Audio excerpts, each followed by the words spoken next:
Ok, c'est parti. Bon, j'ai hésité à allumer, à me placer et tout. J'espère que ce sera mieux qu'à la semaine dernière. Mais j'avais envie d'essayer des trucs avec le son, qui était très mal réglé la semaine dernière aussi. Donc voilà, puis je me suis noté 5 points à dire. Donc je vais faire ça tranquillement. Et l'idée c'est quand voilà, j'ai le temps de faire cette vidéo, faut que je la fasse en fait, pas que j'ai la flemme. Parce que sinon je la ferai jamais. Et une fois que j'y suis, c'est assez agréable en fait, d'être assis là tout seul et de discuter de choses qui me plaisent. Donc, euh, premier truc, il me reste une semaine de boulot avant de prendre les 2 semaines un peu où je vais pas mal bouger pour les fêtes, où je pourrai pas vraiment avancer sur le roman. Et donc j'aimerais bien finir l'acte 1 cette semaine. Il me reste une ou deux scènes à écrire, donc ça devrait le faire, pas des plus compliquées. Euh, donc l'acte 1, c'est assez facile à écrire, parce que c'est souvent ça qui me motive en fait dans l'écriture de raconter une histoire, c'est voilà, qu'est-ce qui se passe pour lancer une histoire, euh, cet incident là duquel tout découle, le début d'une espèce de quête, la perte de repères, et puis finalement on retrouve quelques repères, la rencontre avec le mentor, tout ça c'est des trucs que j'aime bien. C'est vraiment très film des années 90, et donc j'ai ça toujours en tête. Donc ça c'est cool, j'ai peur pour l'acte 2 parce que c'est toujours le ventre mou, même quand je vais au ciné. Euh, Là j'y étais hier soir encore, et en fait c'est toujours là où ça flanche, quoi, où les films moyens deviennent chiants, parce que c'est un peu les péripéties avant l'affrontement final. Donc je sais pas, si le film fait 2 heures, un peu l'idée c'est une demi-heure d'acte 1, une heure d'acte 2 et une demi-heure d'acte 3, en gros quoi. Il y a plein de contre-exemples, mais c'est un peu ça en tête. Et pour un bouquin, c'est pareil, c'est un quart, la moitié et l'autre quart. Euh, et donc là, je suis à une cinquantaine de pages, donc il faudrait que j'écrive dans l'idée 100 pages. Alors, c'est pas pour respecter le truc, mais si t'en écris trop peu, c'est qu'il manque des choses, et si t'en écris trop, c'est que il y a des trucs qui vont pas non plus. Donc voilà, ça va être. Enfin, j'appréhende un peu. Et l'acte 3, il est compliqué à écrire aussi, mais c'est hyper galvanisant, parce que c'est un peu le dénouement. Donc, c'est le truc que tu as en tête depuis le début. Tu as un peu tout mis en place pour avoir cette fin-là. Et, et donc, ça, j'appréhende moins. Ça va être plaisant à faire. Mais du coup, il faut que j'installe un peu cette montée en puissance dans l'acte 2, que je creuse assez les persos, etc. Euh, bon, voilà. Donc, euh, ça a été une semaine où j'ai écrit, c'était laborieux, et c'était un des points dont je voulais parler. Euh, voilà, c'était compliqué en fait. Je pense, j'avais 2 chapitres à écrire où c'était le bordel. Donc j'écrivais des trucs, c'était tout emmêlé, un peu comme une pelote de laine, ou quand on est gamin, qu'on fait du cerf-volant, que je sais pas, t'as un fil, tu le poses et après t'as une boule de nœud. Ben là, c'était un peu pareil. Et en fait, pour le démêler, il n'y a qu'une seule façon, c'est de travailler, travailler, travailler. Et au bout d'un moment, ça se démêle. Mais il y a un truc qui fait peur, c'est que, en fait, ça se fait pas tout seul. C'est-à-dire que tu es un peu démuni face à ton truc que tu as écrit, et tu as un peu envie d'attendre que, je sais pas, ça se fasse tout seul et que le problème se résolve tout seul. Des fois, il y a même pas mal de trucs comme ça dans la vie qui te prennent la tête, j'ai l'impression, pendant une semaine. Et en fait, ils se résolvent un peu tout seul. Genre, le truc passe et puis finalement, il n'y avait pas de problème. Et là, dans l'acte. Oh, on a des souris à l'appart. Donc, dès qu'il y a un bruit, un poil suspect, ça me tarde de voir ma tête là. Parce que j'ai vraiment cru que c'était une souris. En fait, c'est juste les cadeaux de Noël qui glissent. Donc, je disais, avant de parler des souris, que. euh, Qu'est-ce que je disais? Oui, voilà. Donc c'est le bordel et tu peux pas attendre que ça se décante. Euh, Peut-être que si t'attends 2 jours, en fait non, je pense que même si t'attends, ça devient encore plus compliqué. Donc il faut juste prendre les problèmes à bras le corps et arriver mot à mot, phrase à phrase, paragraphe après paragraphe à rendre un truc cohérent. Donc c'est vraiment prise de tête. Souvent quand tu finis un truc que tu relis le lendemain, c'est encore un peu de la merde, mais moins que précédemment.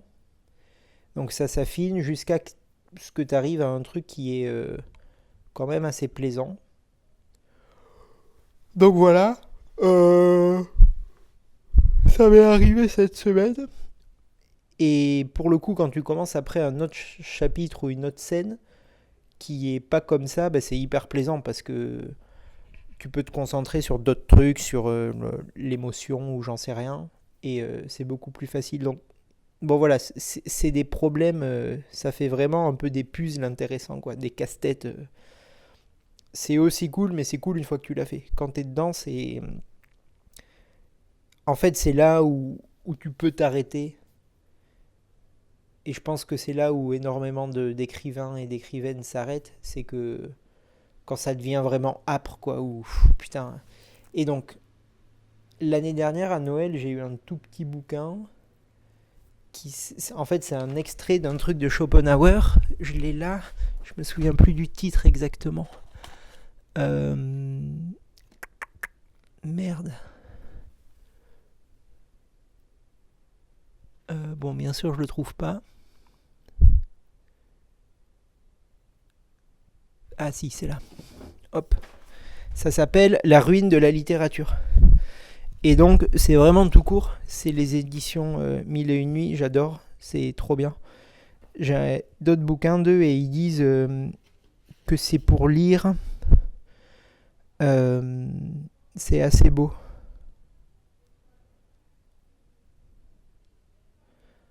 Euh,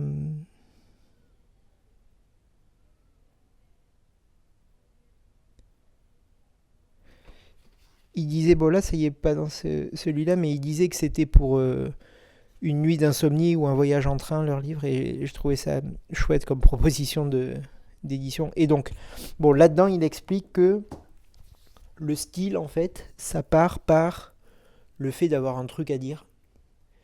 Et je pense que pour éviter de se mettre dans des bourbiers de laine là ou de nœuds de cerf-volant, il faut se concentrer sur ok, en fait, dans cette scène, dans ce chapitre, qu'est-ce que je veux raconter, euh, comment il faut que ça fasse avancer comment il faut que ça fasse avancer la narration. Et en pensant comme ça, ben ça simplifie pas mal l'équation, même si pas complètement. Et voilà. Alors, bon, c'est toujours pareil. C'est pas très à la mode ces trucs de vraiment de grosse artillerie narrative, de bouquins, de scénarios américains. Mais là, je suis là-dedans en ce moment, donc j'écris sous ce prisme-là et en fait, je l'assume. Je l'assume. J'aime bien l'idée de d'apprendre à maîtriser cette technique-là. Je vais beaucoup au cinéma.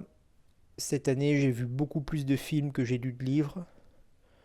Donc voilà, ça fait partie du truc et j'ai décidé de l'assumer.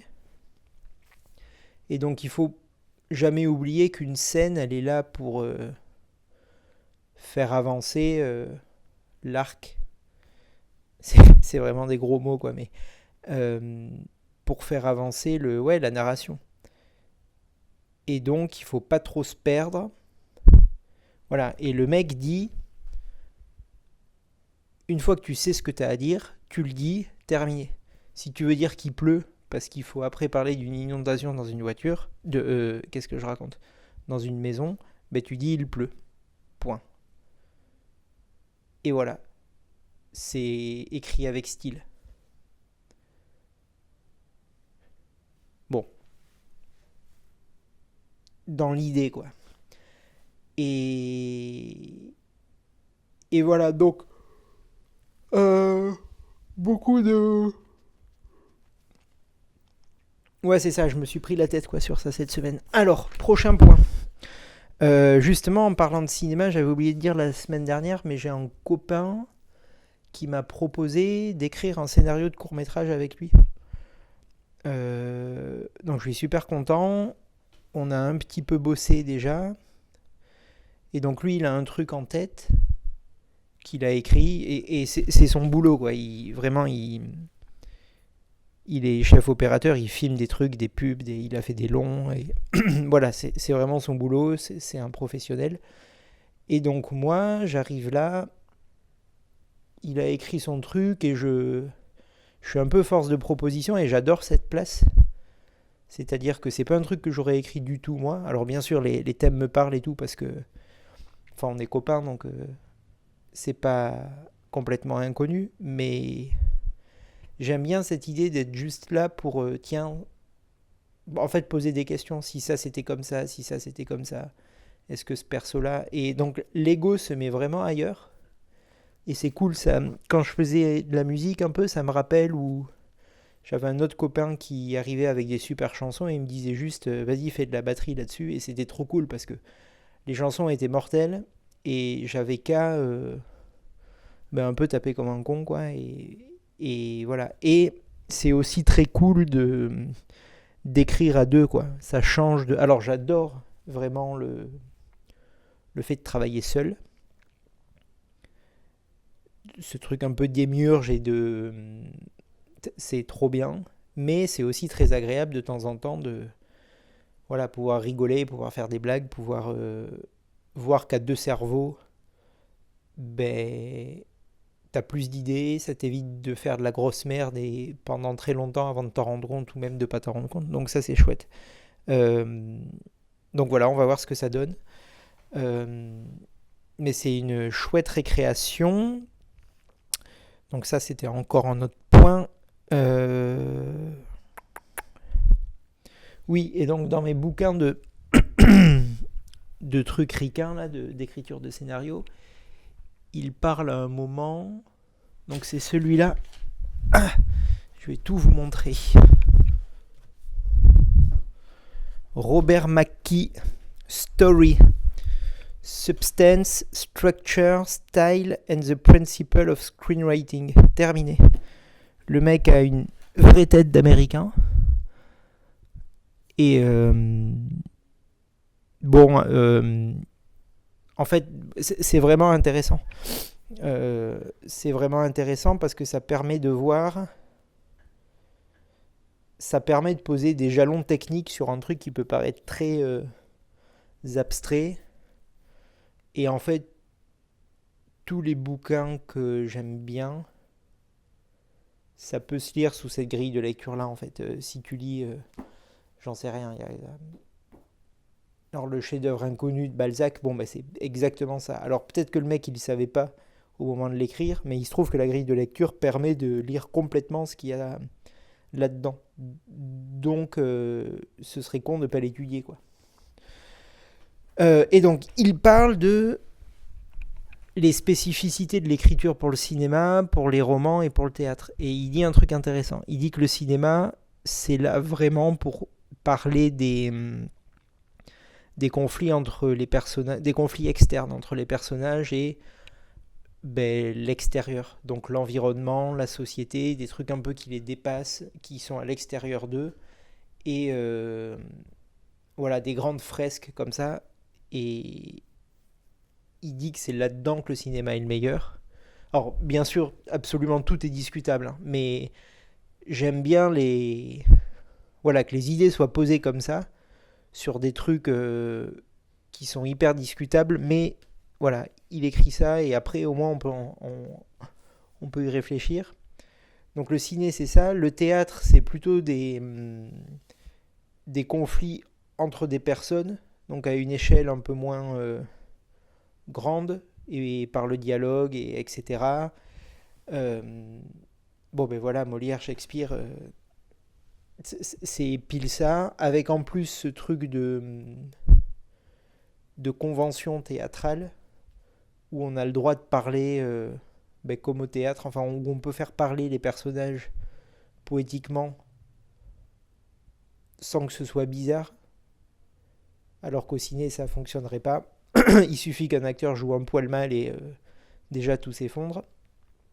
Bon, c'est valable pour le théâtre aussi, mais enfin, si on sent qu'au cinéma, c'est la justesse est ailleurs, quoi, entre les deux. Et donc pour le roman, il dit que l'essence, c'est plutôt dans les conflits internes des personnages, parce que on peut mettre des mots sur ce que ressentent les personnages, alors qu'au théâtre et qu'au cinéma, c'est toujours via des dialogues ou des postures. Bon voilà, j'ai trouvé ça intéressant. Et là, dans ce que j'écris, c'est pile ça. Le héros a un truc interne à régler et il va essentiellement être seul pour le faire. Donc, bon, voilà, c'est intéressant. Je pense à plein de contre-exemples en même temps que je dis ça, mais intéressant. Ok, ouais, j'ai eu un doute. Je me suis rendu compte, forcément, que le narrateur, personnage principal, est un garçon. Et ça implique tout un tas de choses, en fait, je sais pas comment dire, mais il y a beaucoup, beaucoup, beaucoup, beaucoup d'histoires où les héros sont des garçons. Alors, il y a un personnage féminin dans le roman, et voilà. En fait, il faut que ce personnage féminin soit un vrai personnage féminin et pas un personnage féminin parce qu'il y a des garçons. Voilà. Et on parlait de ça avec Manu là pour l'écriture du scénario aussi. Il faut faire des... Il faut écrire des vrais gens, quoi. Et c'est le boulot de l'écrivain d'arriver à écrire des personnages qui soient crédibles. Voilà. Et est-ce qu'en tant que garçon, on peut vraiment écrire une femme?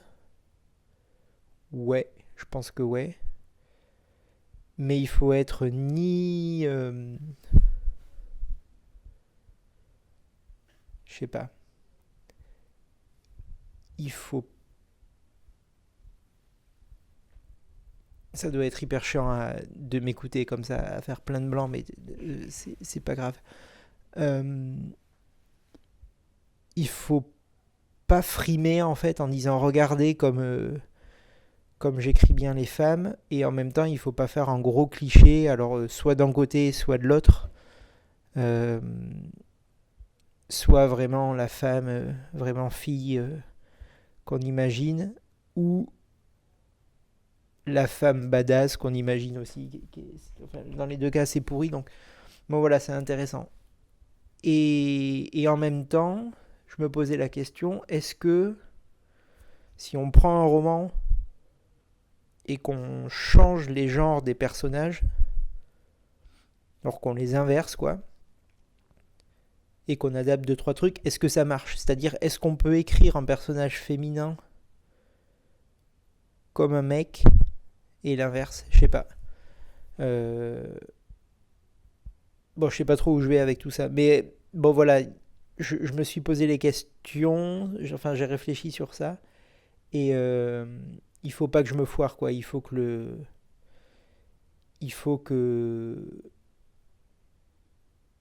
Mélina soit bien écrite.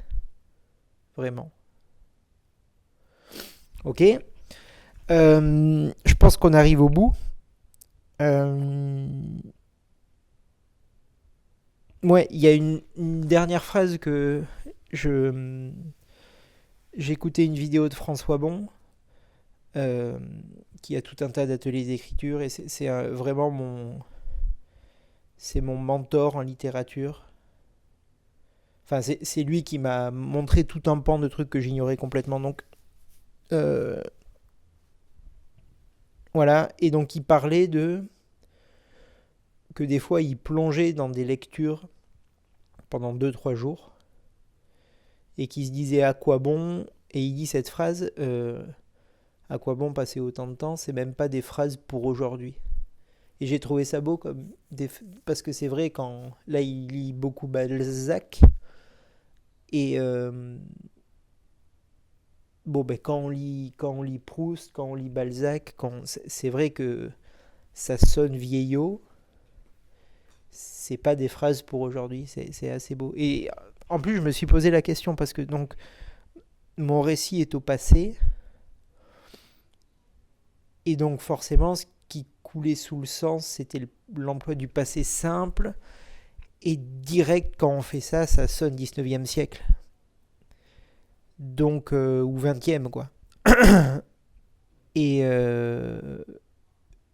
et donc, j'ai mis du passé composé, et bon, ça s'y prête bien parce que c'est assez oral, et c'est un mec qui raconte son histoire, mec d'aujourd'hui, donc ça c'est cohérent, mais voilà, je m'étais posé la question de cette phrase d'aujourd'hui. Et effectivement, quand tu lis de la littérature contemporaine, c'est des. Même ceux qui vendent énormément et tout, c'est pas du tout les mêmes phrases qu'il y a quelques siècles. Et c'est intéressant, c'est comme en peinture, quoi. Il y a des mouvements qui sont vraiment bien repérables. Sans s'y connaître énormément, quoi. Juste, t'ouvres un bouquin, tu sais si ça sonne vieillot ou pas. Et tout ça, c'est que les mots. Alors que les mots sont les mêmes. C'est juste que c'est pas un truc de vocabulaire qui a vieilli, c'est vraiment un truc de construction de la phrase, et c'est intéressant. Bon, voilà. Je suis content d'avoir parlé.